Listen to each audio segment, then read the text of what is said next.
ایک بزرگ کی بات لکھی جو تابعی ہیں، وہ فرماتے ہیں کہ ان بزرگوں کا طریقہ یہ تھا کہ وہ لوگوں سے چھپ کے نا پہاڑ کے پیچھے عبادت کرتے تھے، اور پوزیشن ان کی یہ تھی کہ کسی سے ملتے نہیں تھے، بالخصوص فجر کی نماز سے لے کر عصر کی نماز تک بکریاں رکھی ہوئی تھیں، ان کو چراتے رہتے تھے فرات کے کنارے اور نفل پڑھتے رہتے تھے۔ اس وقت کو ملنے بھی نہیں آتا تھا۔ ایک شخص بڑی دور سے ان کی شہرت سن کے آیا، میں نے تو ملنا ہے۔ لوگوں نے کہا وہ اس وقت نہیں ملتے، ناراض ہوتے ہیں۔ اس نے کہا اللہ کا بندہ ہے نا، ناراض ہو بھی جائے گا تو لمبا ناراض رہے گا نہیں، اللہ والے جلدی راضی ہو جاتے ہیں۔ پہنچ گئے۔ اب وہ بابا جی نماز پڑھ رہے تھے تو کہتے میں نے عجیب منظر دیکھا کہ بابا جی فرات کے کنارے نماز پڑھ رہے ہیں اور ایک بھیڑیا ان کی بکریوں کی حفاظت کر رہا ہے۔ سبحان اللہ۔ کہتے میں حیران رہ گیا کہ بھیڑیا تو بکریاں کھایا کرتا ہے اور یہاں چرا رہا ہے۔ کہتے میں جب گیا تو بابا جی نوافل میں مشغول تھے، مجھے دیکھ کے کہنے لگا اس وقت کیوں آئے؟ میں نے کہا حضور اگر آئے گیا ہوں تو پھر مہربانی کرے قبول فرما لیں۔ میں بیٹھ گیا تو میں نے کہا حضور یہ بھیڑیا بکریاں چرا رہا ہے، بھیڑیا اور بکریے کی صلح کب سے ہو گئی؟ تو فرماتے ہیں لمبی تقریر نہیں، ہلکا سا جملہ۔ فرمانے لگے جب سے بکریوں کے مالک نے رب سے صلح کر لی ہے نا، تب سے بھیڑیوں نے بھی بکریوں سے صلح کر لی ہے۔ بکریوں کے مالک نے رب سے صلح کر لی، گناہ چھوڑ دیے، اس کی فرما برداری میں آ گئے۔ اب پھر اسے بکریاں چلانے کی ضرورت نہیں رہی، بکریاں نہ اب بھیڑیا چراتا ہے۔ کہتے ہیں میرے اوپر کپ کپی طاری ہو گئی بزرگوں کی بات سن کے، اور مجھے پیاس لگی اور خواہش آئی کہ پتہ نہیں اب بابا جی کچھ کھلائیں پلائیں گے بھی کہ نہیں، بابا جی کچھ کھلائیں گے بھی کہ نہیں۔ کہتے میرے دل میں خیال تھا تو بزرگوں نے نا ایک لکڑی کا پیالہ، ان کے پاس وہ غار میں بیٹھے تھے تو ایک چھوٹا سا پتھر تھا، اس کی ڈھلان بنی ہوئی، بابا جی نے اس کے نیچے لکڑی کا پیالہ رکھا، وہ رکھا ہی تھا تو وہ دودھ سے بھر گیا۔ کہتے انہوں نے مجھے دیا تو ٹھنڈا اور میٹھا دودھ، میری طبیعت خوش ہو گئی۔ بابا جی نے دوبارہ وہی پیالہ اسی جگہ رکھا تو شہد سے بھر گیا۔ 1000 سال پہلے داتا صاحب لکھ رہے ہیں، کہتے مجھے دیا۔ میں نے فوراً کہا، میں نے کہا حضور یہ دودھ تو گائیں بھینس دیتی ہے، پہاڑوں سے تو نہیں نکلا کرتا، اور شہد تو شہد کی مکھیاں دیتی ہیں، پتھروں سے تو نہیں نکلتا، یہ آپ کہاں سے نکال رہے ہیں؟ تو کہتے ہیں وہ قرآن مجید پڑھنے لگے۔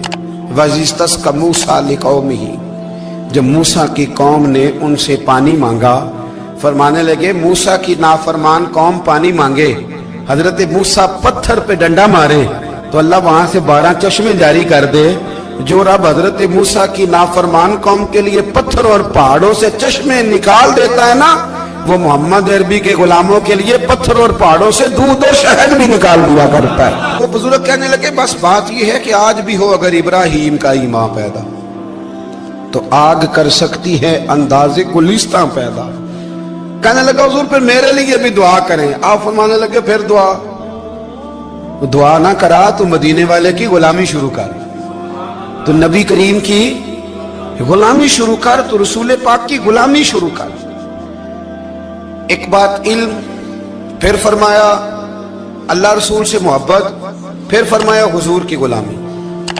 اس سے سارے مکاشفات کھلیں گے، اس سے سارے مشاہدات کھلیں گے، اسی سے کرامتیں ملیں گی، اسی سے مقبولیت ہوگی، اسی سے اللہ نبی کی بارگاہ میں درجہ ملے گا۔ پھر داتا صاحب آگے بڑھتے ہیں اور داتا صاحب فرماتے ہیں صوفیاء کی ایک جماعت ہے جو کہتی ہے ہم نے تو کبھی اپنی زبان پر دکھ بیان ہی نہیں کیے، ہر شے اپنے رب رسول کے حوالے کر دی، ہر شے اللہ رسول کے۔ اور داتا صاحب کہتے ہیں کچھ ایسے بھی ہیں جو دعا بھی نہیں مانگتے، لوگوں کے لیے مانگتے ہیں، اپنے لیے نہیں مانگتے۔ آپ دعا کیوں نہیں مانگتے؟ تو کہتے ہیں اللہ کو تو پتہ ہی ہے ہمیں کیا چاہیے، اسے تو پتہ ہی ہے۔ ایک بزرگ کی بات لکھی ہے داتا صاحب نے، میری جماعت میں نا مزاج ہے کرامتوں کا، مجھے وہ ساری باتیں بھی آتی ہیں کہ ایک بندہ کراچی سے آیا، داتا صاحب حاضری دی تو اس کی لاٹری نکل آئی، یہ بھی مجھے آتی ہے، لکھی پڑھی ہے میں نے، کتابوں میں ہے یہ بھی۔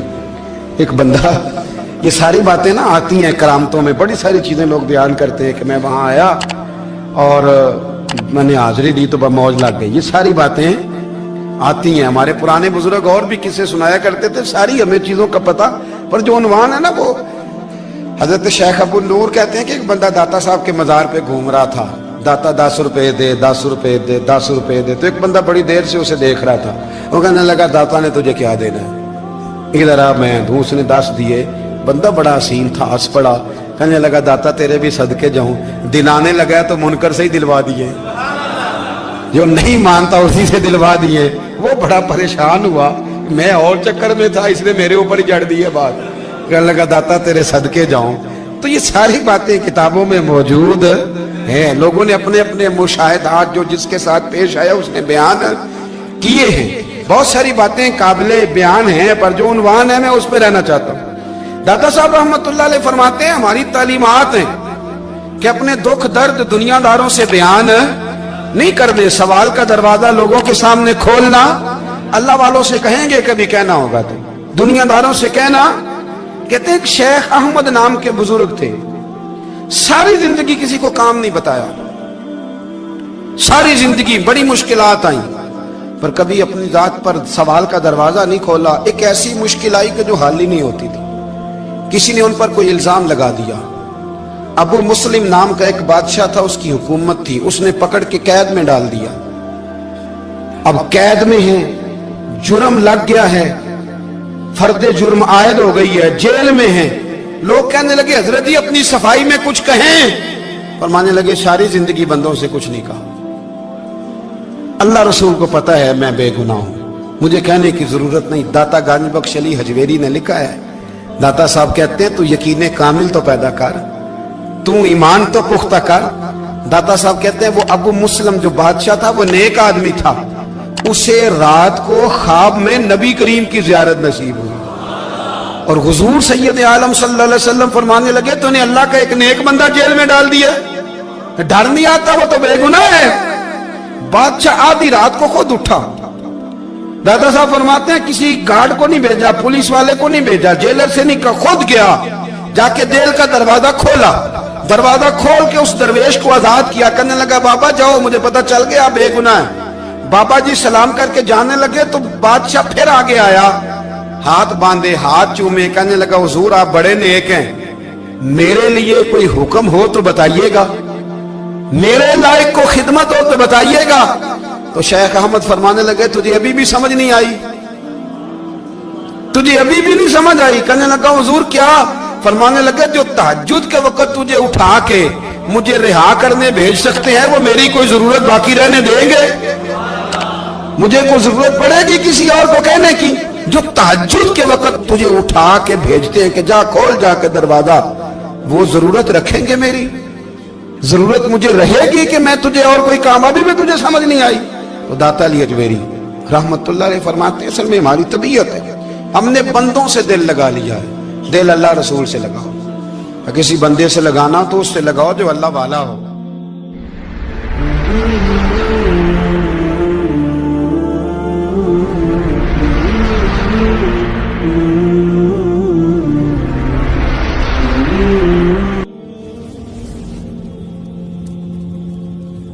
ये वाला रंग तेरे अंदर कोई नहीं।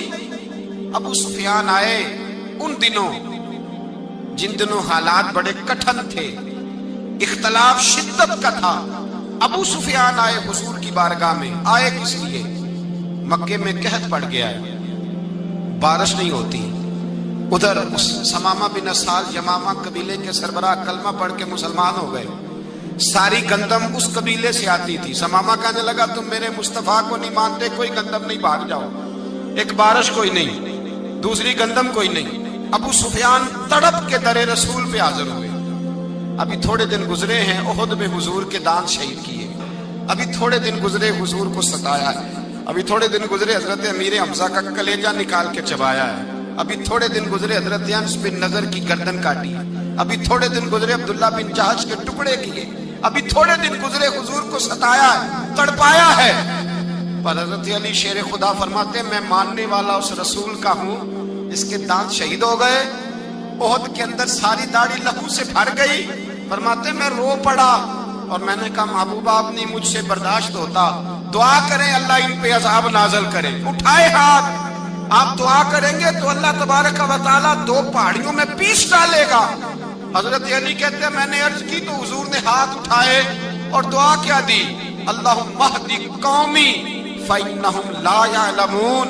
ऐ अल्लाह मेरी कौम को हिदायत दे दे, ये जानते नहीं ये क्या कर रहे हैं। अल्लाह इन्हें हिदायत दे। ये इखलाक हसना का मेयार थोड़े दिन पहले हुजूर के साथ ये रवैया। अबू सुफियान अब बेहाल हो गए, बच्चे भूख से मरने लगे, जानवर प्यास से मरने लगे। अबू सुफियान छुपता छुपाता कहने लगा चारा कोई नहीं, मुस्तफा के पास जाना ही पड़ेगा। अबू सुफियान मदीने पहुंच गए। जब पहुंचे ना तो अबू सुफियान की अपनी साहिबजादी हजरत उम्मे हबीबा उम्मुल मोमिनीन थी, रसूलुल्लाह की ज़ौजा थी। अबू सुफियान जब आए तो हजरत उम्मे हबीबा के पास सीधे उनके घर गए बेटी से मिलने। हुजूर का बिस्तर बिछा हुआ था, हजरत उम्मे हबीबा हुजूर की ज़ौजा उम्मुल मोमिनीन बिस्तर बिछाए। अबू सुफियान बैठने लगे, जनाब उम्मे हबीबा कहने लगी अब्बा जी ठहर जाएं। वो ठहरे तो बिस्तर समेट दिया। कहने लगे बेटी शायद तेरे घर में कोई कीमती बिस्तर नहीं, गुर्बत छुपाने के लिए बिस्तर समेट रही हो। जनाब उम्मे हबीबा कहने लगी अब्बा तू मुसलमान नहीं ना हुआ, अभी तेरी सोच काफिरों जैसी है। तू यहाँ आके खड़ा हो ना जहाँ मैं खड़ी हूँ, फिर तुझे रसूलुल्लाह की मोहब्बत के रंग का पता चले। तू अभी खड़ा वहां है जहां तुझे कुफर ही कुफर सुनाई और सुझाई देता है।